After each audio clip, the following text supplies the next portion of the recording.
मम्मा चिड़िया की 2 बेटियां थी, गुड़िया और मुनिया। चिड़िया ने बहुत लाड प्यार से अपनी दोनों बेटियों की परवरिश की। मम्मा, मुझे चॉकलेट केक खाना है और नई फ्रॉक भी लेनी है। हाँ मम्मा, मुझे भी नए सैंडल चाहिए। मैंने पुराने वाले सुनीता को दे दिए, उसे पसंद थे। अरे वाह मुनिया, ये तो आपने बहुत अच्छा काम किया जो पुराने सैंडल फेंकने की बजाय उस गरीब सुनीता को दे दिए। मैं आज ही आपके लिए नए सैंडल ला दूंगी। ऐसे कहते हुए मम्मा चिड़िया अपनी कार से बाजार चली जाती है। वो वहाँ से नए सैंडल और नई फ्रॉक खरीदती है। गुड़िया के लिए केक खरीदती है। वो सारा सामान खरीद कर गाड़ी में बैठी ही थी कि तभी रास्ते में उसे गौरी कवि दिख जाती है। अरे गौरी, तुम बाजार आई हुई हो? चलो अब दोनों साथ साथ घर चलते हैं। आओ मेरी गाड़ी में बैठ जाओ। नहीं नहीं रानो, मैं पैदल ही चली जाऊंगी, तुम जाओ। गौरी चुपचाप बैठती हो या फिर मैं बाहर आऊं? फिर गौरी कवि गाड़ी में बैठ जाती है।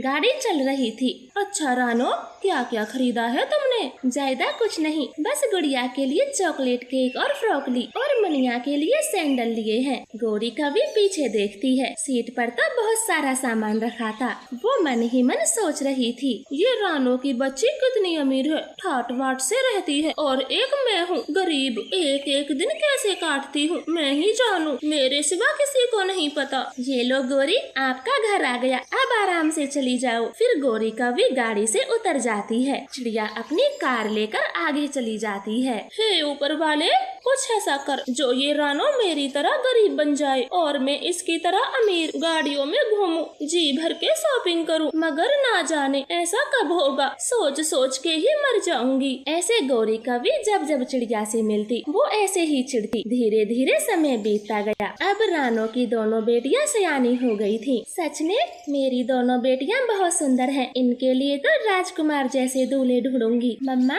हम चले जाएंगे तो आप बिल्कुल अकेली हो जाओगी, इसलिए हमें नहीं करनी शादी वादी। आप हमसे शादी की बात ना करें। हाँ मम्मा, गुड़िया बहन ठीक कहती है और वैसे भी हम तीनों कितने खुश रहते हैं, तो क्यों करें शादी। हमें नहीं जाना किसी दूसरे घर, हमें आपके साथ रहना है। मेरी बेटियों, शादी तो सबको करनी पड़ती है और मेरी चिंता छोड़ दो, मैं अकेली रह सकती हूँ और बीच बीच में तुम भी तो मिलने आया करोगी। वो तीनों ऐसे बातें कर सो जाते हैं और ऐसे ही दिन गुजरते गए। एक दिन रानो चिड़िया नदी किनारे बैठी हुई थी। तब गौरी कवि उसके पास आ जाती है। रानो, मैंने सुना है तुम गुड़िया और मुनिया के लिए रिश्ते देख रही हो। हाँ गौरी, तुमने एकदम ठीक सुना। मैं अपनी दोनों बेटियों की जल्द से जल्द शादी करना चाहती हूँ।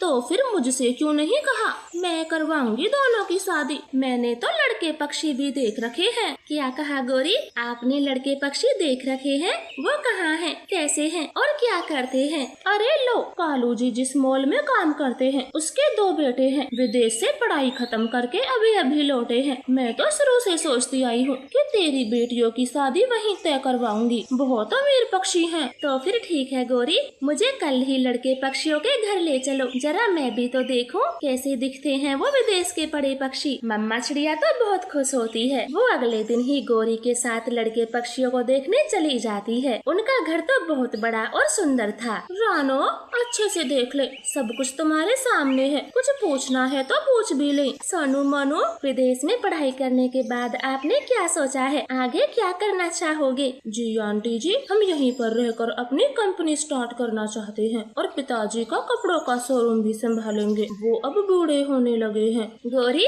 मुझे ये पक्षी बहुत पसंद है। मैं अपनी बेटियों की शादी इसी घर में करूंगी, मुझे पसंद है। अरे अब मिठाई खाओ, ये तो बड़ी खुशी की बात है। रानो को लड़के पक्षी पसंद आए। फिर शादी की तारीख पक्की हो जाती है और जल्द से जल्द सब शादी की तैयारियों में लग जाते हैं। रानो, अब तो सब कुछ तुम्हारी बेटियों का ही होगा। ये घर खेत सब कुछ, इन सब का तुम्हें क्या करना है? हाँ गौरी, सब कुछ मेरी बेटियों का ही है। इनके सिवा मेरा कौन है जिसे मैं अपनी वसीयत दूंगी? तो मैं क्या कहती हूँ, इस घर को छोड़कर सब कुछ अपनी बेटियों को दे डालो। शादी में तुम्हारा नाम बढ़ेगा और ससुराल में गुड़िया और मुनिया बेटी की वाह वाह होगी। सब कहेंगे ऐसी बहू किसी की नहीं आई जो इतना दहेज लाई है। क्या ऐसा है गौरी? तो ठीक है, मैं सब कुछ अपनी बेटियों को दे दूंगी। मुझे क्या करना इन सब चीजों का। फिर गौरी कवि अपने घर चली जाती है। 2 दिन बाद धूमधाम से उनकी शादी हो जाती है। सोनू बेटा, नदी के पास मेरे 5 खेत हैं,